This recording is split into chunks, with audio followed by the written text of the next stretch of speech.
This new Fender model is really cool. Welcome back, Troglodytes, to your daily dose of guitar information, the Trogly's Guitar Show. So first we need to start with this really cool beige case. It's got this super texturing to it. Kind of reminds me of the Pale Moon series cases. But we've got 2 locking latches and a clasp before we get to our beauty known as the Suona Stratocaster. It's unlike anything we've seen on the show, because it might look like a Stratocaster at first glance, but no, it's a Thinline. I first became aware of Thinline Stratocasters around 2018 when Eric Johnson had a signature version, and I've wanted to try one ever since, but it's thanks to David doing a new Guitar Day process on this one that we finally get to check one out on the show. But that's not the only thing that makes this weird. They've got so many cool things in this. So what's the next thing we should know? This is a flat top Stratocaster. There is no arm contour here because it's actually bound at the top with black binding, and this is spruce wood. So think high-end arch tops, because then when we get to the back, we've got an ash body that's been chambered out. If that's not enough for you, you have a figured roasted maple neck with a matching painted headstock cap, and get this, no inlays on a straight up ebony fretboard. What an interesting blending of specs that they call Suona, which apparently is a traditional Chinese musical instrument. Cool, it's great to learn new things. It appears to be like some sort of a horn. Maybe there's one that looks similar to this out there. But in my opinion, it sounds more like something Michael Jackson would say. Ho! Suona! But anyways, if Stratocasters aren't your style, they also have a Thinline telly, but those are a little bit more common. And then surprisingly, a Thinline jazz bass. I didn't even know those were a thing, but apparently they are. But how much are these? They're $3,000 on the Strat and Telly and $3,100 on the jazz bass. And what do all three have in common? They're Thinline, matching headstocks, no inlays, and the whole bodywood thing. And they do have a signature Suona pickup. So in my opinion, it kind of reminds me of the Rarity series Fenders that we documented a couple of years ago, because these are not custom shop level instruments, they're production. So that means you don't get a fancy leather bound COA. It's just your usual paper one. But first impressions out of the case kind of reminds me of a violin. I mean, it's not the exact same color scheme, but it's not quite as light as I was expecting. I almost thought it to feel like one of those ESLPs that feel like a toy. This still has a pretty considerable weight to it. The flat top definitely makes it not feel like a regular Stratocaster, but that's not even all of this guitar's secrets. So let's go ahead and throw it onto the workbench to take an individual look at its parts and specs.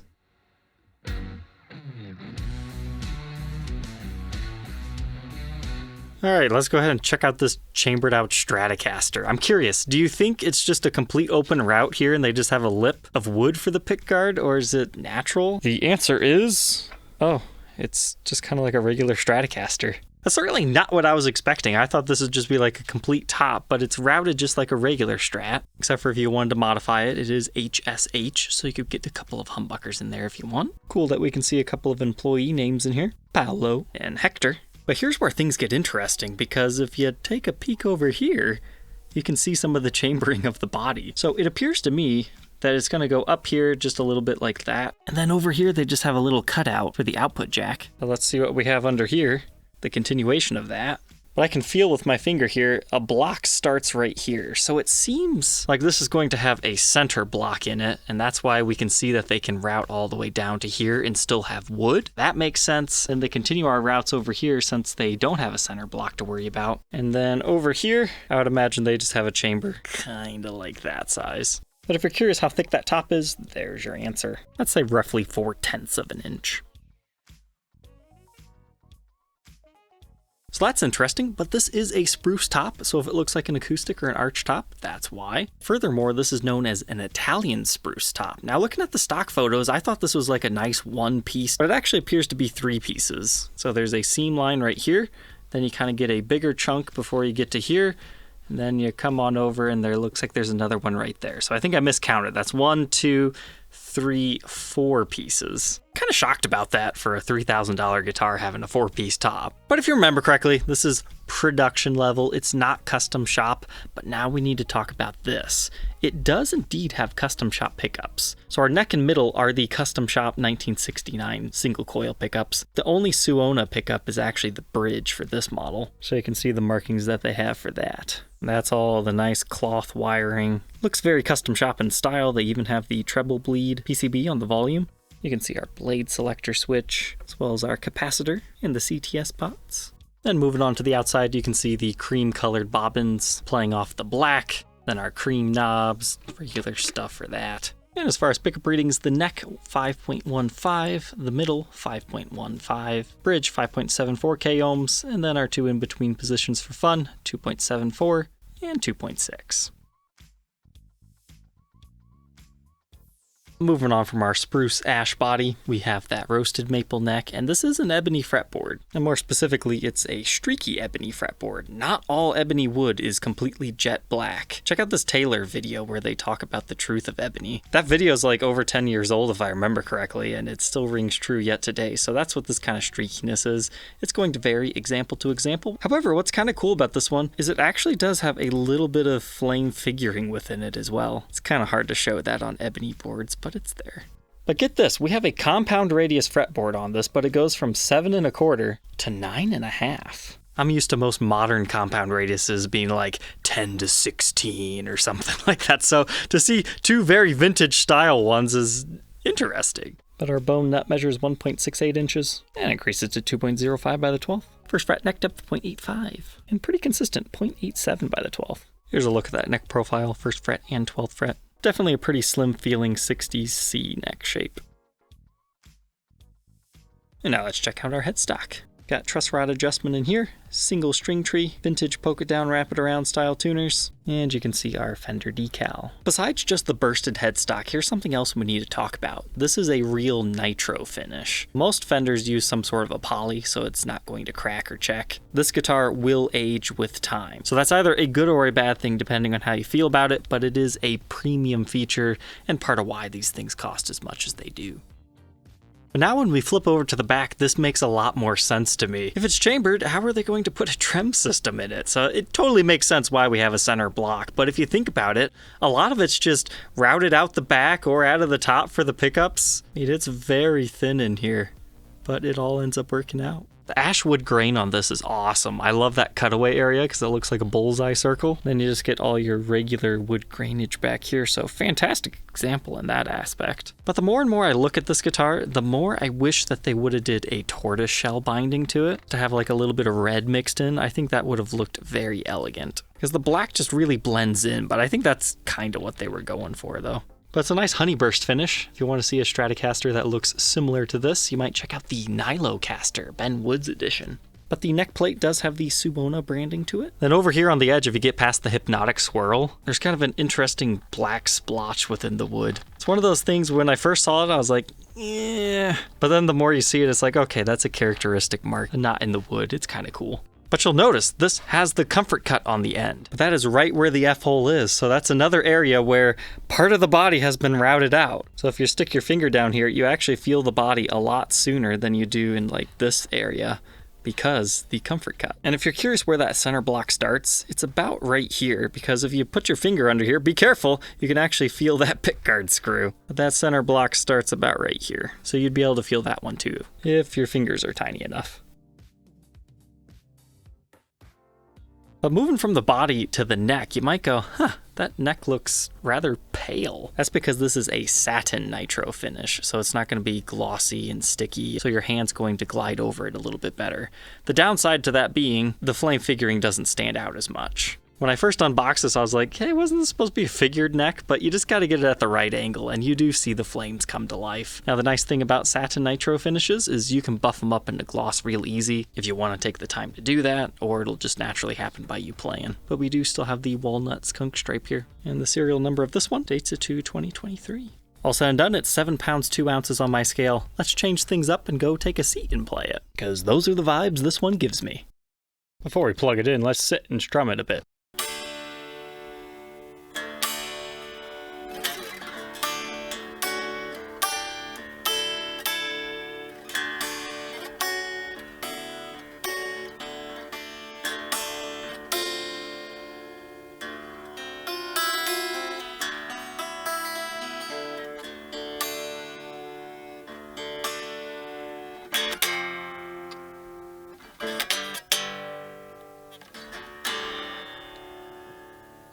So it's not really that much louder than a regular Stratocaster. I mean, it's not that big of a body, so I wasn't expecting it to really super project.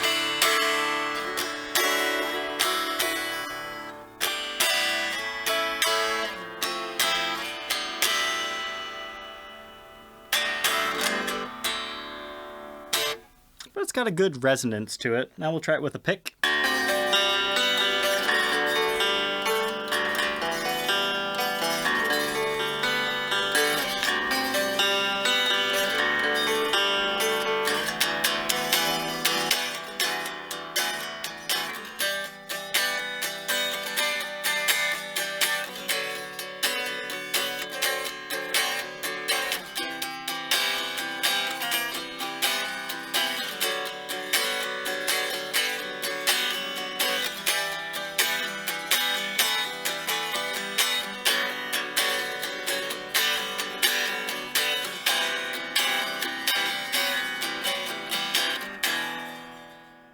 I've got some high hopes for this plugged in.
My favorites have to be the middle position. And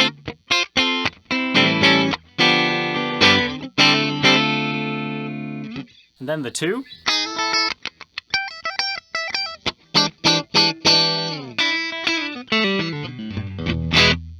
Let's go ahead and kick on some dirt.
Bridge is just really thin sounding.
So there we go, the Fender Suona Stratocaster. What are my final thoughts on it? It's a really cool blending of unique specs and wood choices that you don't normally get in a Thinline Stratocaster. I'm glad I could check it out.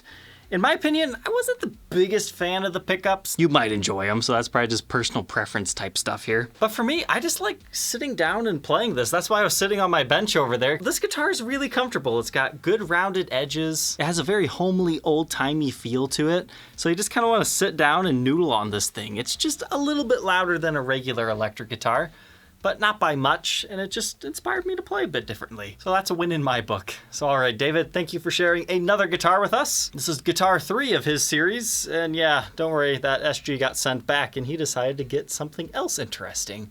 So I hope we can check that out maybe next Friday, but it is not a Fender. So I hope you enjoy your new guitar knowledge. Don't forget to like, comment, and subscribe, and we'll catch you tomorrow on the next episode. Take care.